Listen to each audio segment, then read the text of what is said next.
Welcome back to Nick Lenz's Comic Corner Classics, last known classic. This episode number 1731 and the 1625th Doubleshot. Yes. Now here's the thing. Both these two feature issues that came out 10 years apart. The first one I'm discussing is a Thunderbolts trade that collect issues that came out 11 years ago. From an event that, to my opinion, basically, hindsight is actually better than I remember, because it was an okay event per se. The problem is basically it's overshadowed by, well, it was the only really major event that came out in 2011. Yes, seriously. It came out in the year of 2011. Yes. You're probably thinking, what event am I talking about? Fear itself. Yep, Fear itself.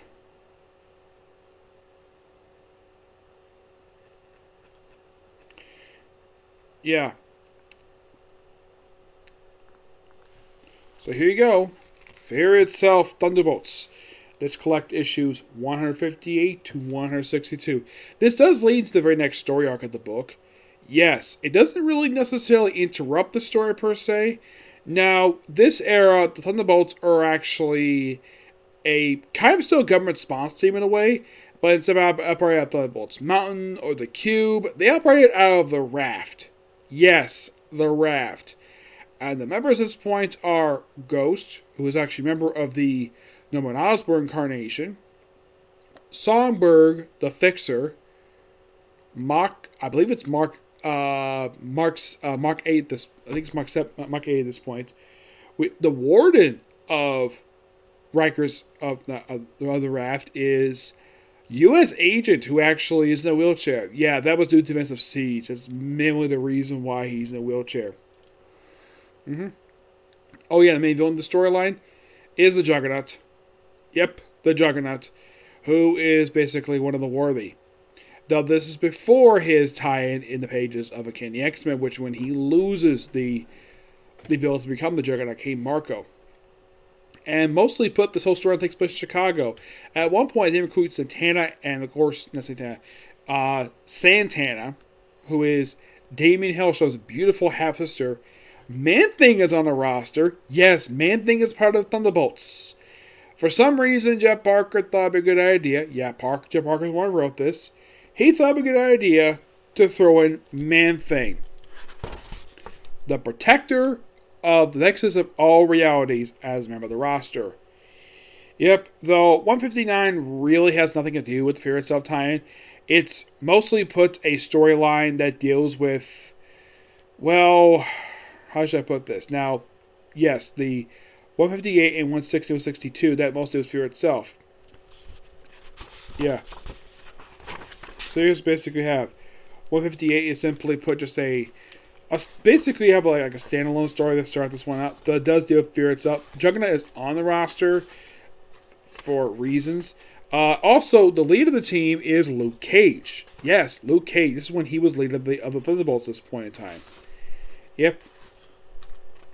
Yeah, then of course, basically, the ending of issue 158 does lead into the Fear Itself tie-in. Now, Thunderbolts, that's, well, just basically the B team of Thunderbolts, which is comprised of people like the Shocker, Mr. Hyde. Yeah, they're mostly just this issue alone. Yeah. Group Therapy, it's simply Moonstone coming back and her beating crap out of other female prisoners who try to take her to the Man-Thing, which doesn't go very well.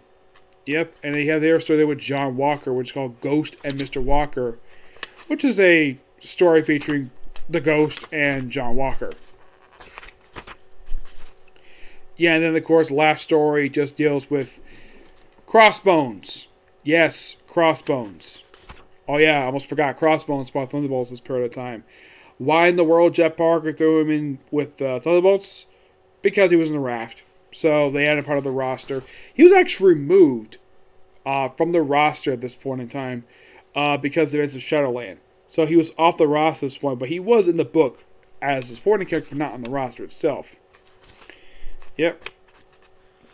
They do eventually have him get out of prison, and then he's never seen in the book ever again. Yep. And they finally get the 160, which mostly deals with Fear itself. Yeah, and this thing is like, oh, let's just basically tell about Thunderbolts Tower to where the Juggernaut is in order to deal with him while they deal with this threat in Chicago, of all places. Yes, Chicago. Which was also the same place that, believe it or not, this is the very same city that ignited the events of Siege. Yes, seriously. Yep. But yeah, really fun tie-in. We have the a giant-sized freaking man thing in here. Yeah, which is so fun.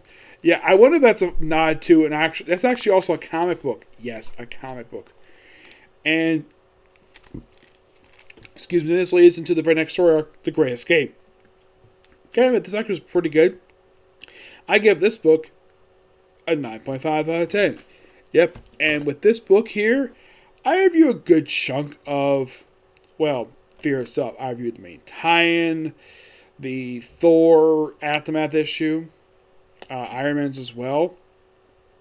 I've also reviewed The Worthy, The Mighty Thor, the Iron Man issues, for Avengers, Secret Avengers, not Avengers Academy just yet. This book, Fear Itself Spider-Man, Fear Itself FF, Fear Itself Black Widow, Uncanny X-Men. I have not done the mutants yet. And I think that's it. Yeah, just a handful of trades, basically, I have reviewed so far. Not a terrible tie-in. Nope, so overall, for the overall event review, 1, 2, 3,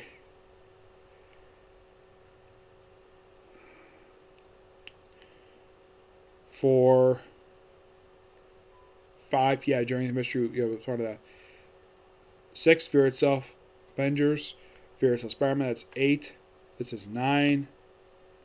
10 trades. Yep, officially 10 trades. It's kind of weird, though, that you're going to pop up here and pop up in the X-Men tie-in.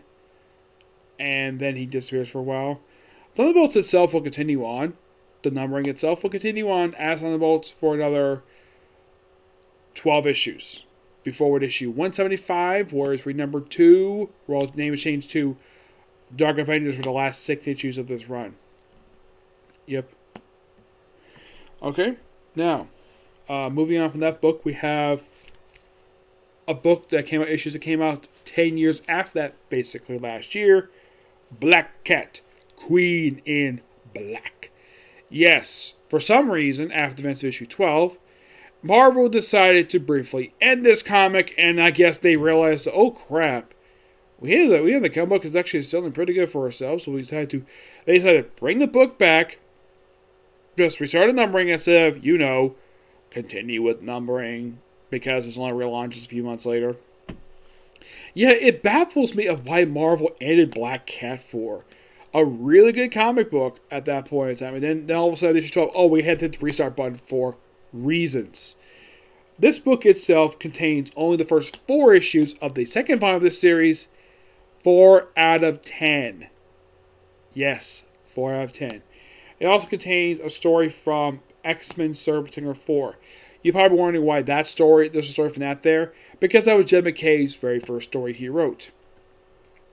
Yeah, mostly put for the storyline is just Black Cat getting involved with events of King in Black. Yep, that's mainly just the first 3 issues, where she's basically involved finding the symbiotes. And then, of course, we leave the stuff, basically we see continuation stuff we had from our last book, with her still stealing stuff. Yep. That's mostly you can say happened these 4 issues alone. Now, aside from the only people from King in Black that show up here, Queen in Black is only just the first 3 issues, and 4 just a standalone issue. Yep. And the first character we see Black Cat run into in the storyline is Captain America. Yep. Who for some reason is wearing, I thought this was real off, but she also wears a Storm. And yeah, apparently I think this is kind of true per se, where this is technically the first time that she's basically met Captain America.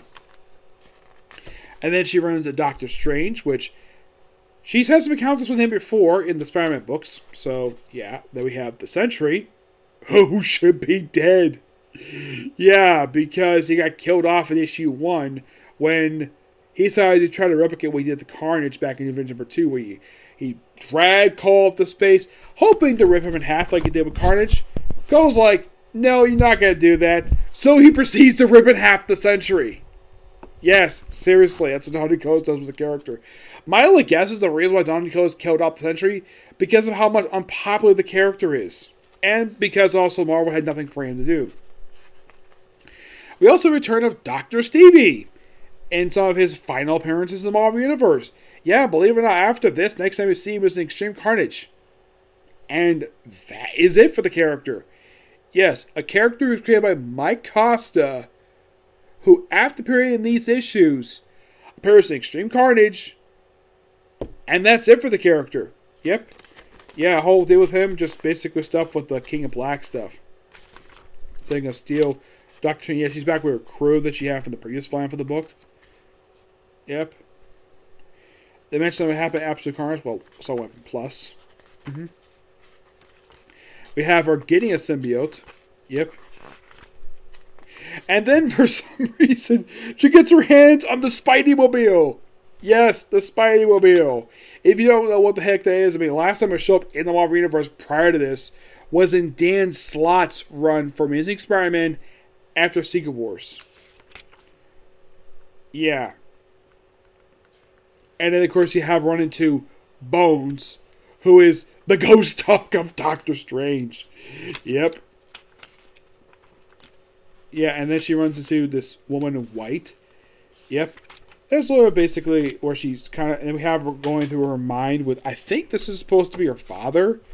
Like going through like her childhood, fighting various heroes. Yeah, that's just basically, I love this issue because this is basically just a love letter to just sort of various events that happened, of course, of Black Cat's life. Like Spider-Man rejecting her. Also, this storyline here, that's actually association with the Brainwasher storyline, which that's something Kingpin was involved with.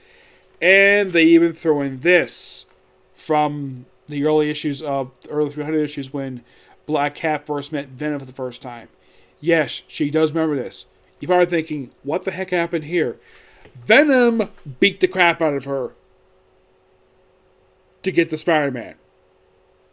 That was the reason for this. This is something Dave Michelini and Todd McFarlane did. Like, if you read those issues, which are really good, this is actually one thing, I think, I'm not sure if Dave Michelini regrets doing this to Felicia Hardy. I don't know. I think about 12 enemies, her becoming queen with the Infinity Gauntlets. Yeah, that's actually listed up for a two-part that comes right after the storyline wraps up. And you have a standalone issue. Yes, a standalone issue to close out the trade, aside from the story featuring from X-Men Server Tech. It's mostly her working with this woman, Odysseia, for this one issue. Mm-hmm. It was kind of like a carbon copy of Black Cat. Yep. And then we have we have like a sneak peek of things to come, which is basically into some future issues for this series. Yep. And I have to go through a bunch of variant covers in this tree. We finally get to the Server Tech story, which is a story that features Dazzler and Daughters of the Dragon team up for a short story. It's like 1, 2, 3, 4, 5, 6, 7. It is 8 pages. And yeah. Like, this says right here, the reason why I put it in here, because this was Jed McKay's first story he did for Marvel. This series came out in 2010. These issues came out in 2011. Yeah, it's kind of weird though they did like that. But this book is really good. Like, it appreciates that Jed McKay actually has a lot of respect for the character. And if you're curious, how many more trades let it go for this one? 2. Yep, 2. I'm going to give that book a 10 out of 10. It's really good. Excuse me. Sad to say the series is over. And you're thinking, really? It's over? Yeah. Yes, it is. Do not know why it ended for, but it did. Mm-hmm. Oh, and here's a little fun fact for you. When it comes to the year of 2011. Like, aside from Fear itself, was like any other major storyline that happened in the year 2011? Well, there was Death of Spider-Man. in the Ultimate Universe. Yep.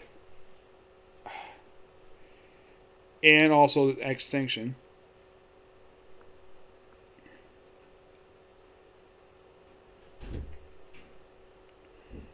Yeah, in 2011 for X-Men, you had just Cursed Mutants, Age of X, Dark Angel, Schism, Final Execution. Oh, yes.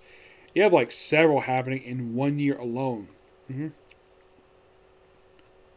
Yeah, and people think, okay, what about the Avengers in 2010? Well, in the case of Marvel big crossovers, aside from Fear itself, well, the only other major story happening in that very year is Escape from Negative Zone. And that's really it. Well, in the case of this particular thing, aside from Fear itself, that was only comic crosses they had that very year. The other ones, although some of them were minor ones, but yes. It seems like they have one per year. And in the case of last year, well, this year was Reborn, but that was simply a miniseries of one shots, and you have King in Black. The current book right now is Devil's Reign, and then of course you also have Reckoning War happening in the pages of Fantastic Four. Yep, Fantastic Four.